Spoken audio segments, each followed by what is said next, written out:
Primeiro livro dos Macabeus, capítulo 13. Simão foi informado de que Trifão havia organizado um poderoso exército para vir à Judéia e devastá-la. Vendo o povo amedrontado e espavorido, subiu a Jerusalém, convocou a população e dirigiu-lhe a palavra nestes termos: Vós mesmos sabeis bem o que eu, meus irmãos e a casa de meu pai temos feito pelas leis e pelo santuário, as guerras e as dificuldades que temos conhecido. Foi assim que meus irmãos foram mortos, pela causa de Israel, e que fiquei eu só. Deus me guarde agora de poupar minha vida, quando o inimigo nos oprime, porque não sou melhor que meus irmãos. Por isso tirarei vingança de meu povo, do santuário, de vossas mulheres e filhos, uma vez que todas as nações, por seu ódio, estão coligadas para nos destruir.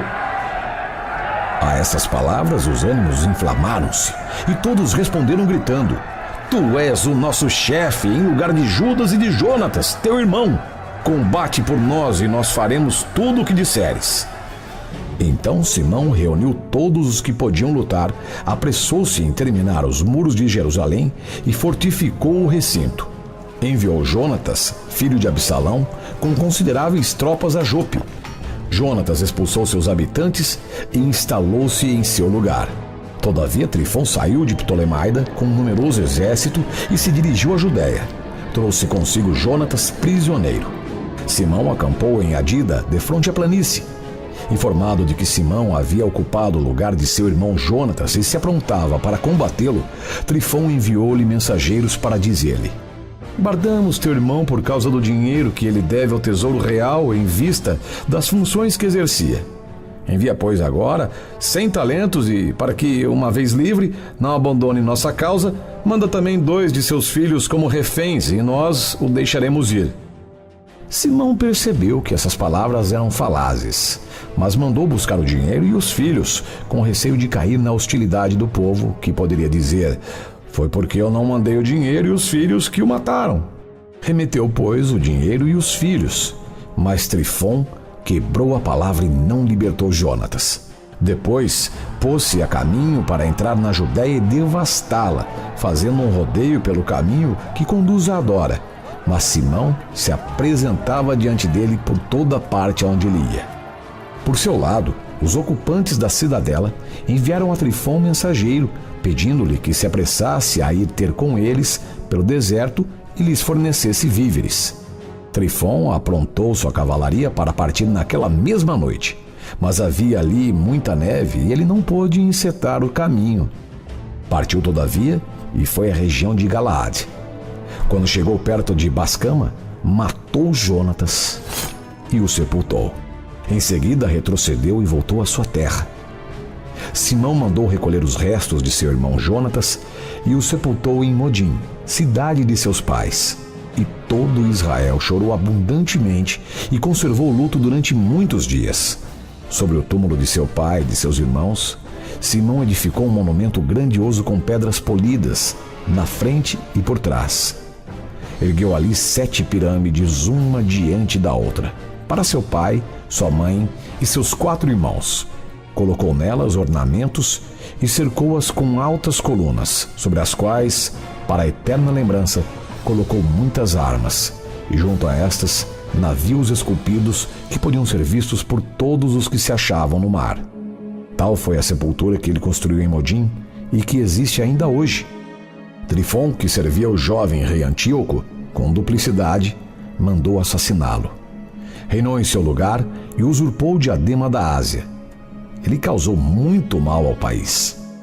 Simão reergueu as praças fortes da Judéia, muniu-as com torres elevadas, com grandes muros, portas, ferrolhos e as abarrotou de víveres. Escolheu mensageiros e enviou-os ao rei Demétrio, pedindo-lhe que restabelecesse o país porque Trifão o havia submetido inteiramente à pilhagem. O rei Demétrio mandou-lhe a resposta e escreveu-lhe nestes termos: O rei Demétrio a Simão, sumo sacerdote e amigo dos reis, aos anciãos e ao povo judeu, saúde.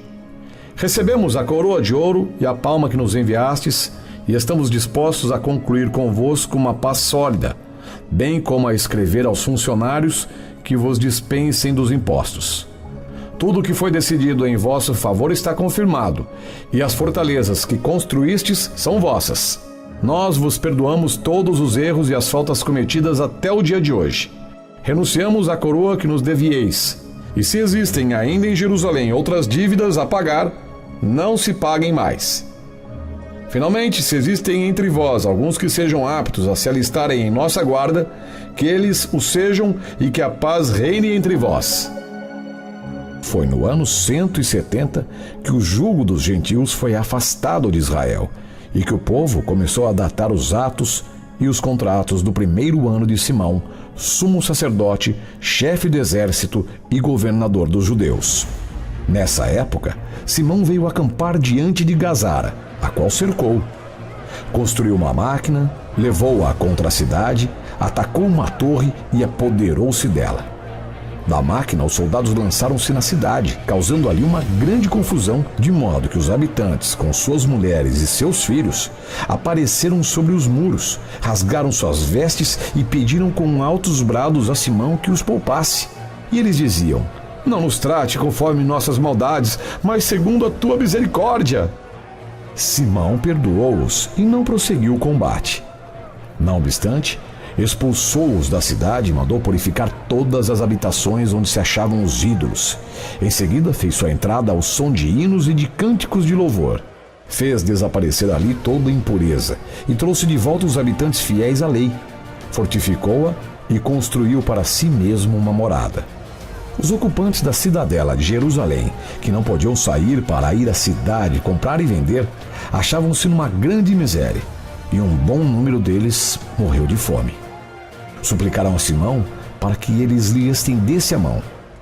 Ele lhes deu a mão, mas os expulsou de lá e purificou a cidadela de todas as suas contaminações. E entrou nela no dia 23 do segundo mês, no ano 171, com cânticos e palmas, harpas, símbolos, liras, hinos e louvores, porque um grande inimigo de Israel tinha sido aniquilado. Ordenou também que esse dia fosse celebrado a cada ano com regozijo. Fortificou a montanha do templo do lado da cidadela e habitou ali com os seus. Em seguida, verificando que seu filho João se havia tornado um homem, confiou-lhe o comando de todas as tropas, e este residiu em Gazara.